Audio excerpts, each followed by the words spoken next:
পানি নাই, ভারত পানি আটক করে দেয়।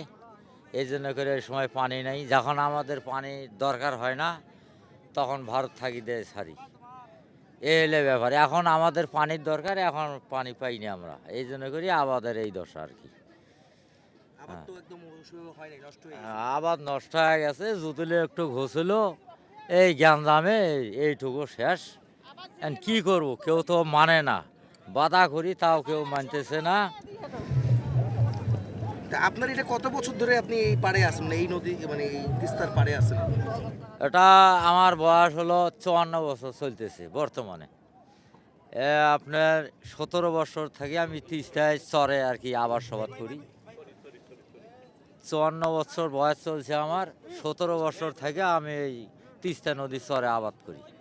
পেঁয়াজ, গম, তামাক, ভুট্টা, এগুলা আর কি আমি আবাদ কত করি। বছর ধরে পানি পান না এখানে? পানি এই ডালিয়ার ব্রিজ হওয়ার থাকিয়া তখন থাকি আর কি পানি খুব সংকট। পানি পাওয়াই যায় না। পানি পাওয়া যায় যে বর্ষাকালে, ছাড়া আর পানি নেই। বর্ষাকালে মনে করেন যে আমাদের তখন পানির দরকার নেই। তখন তিস্তা নদীতে একবারে ভাসায়া শুনি যে ভারত থেকে পানি ছাড়ছে। হ্যাঁ, আর যখন আমাদের পানির দরকার, আবাদ মৌসুম করব, তখন তিস্তা নদী শুকায়া দেয়, আর পানি নেই। পানি বেগরে এই আমাদের এই দশা।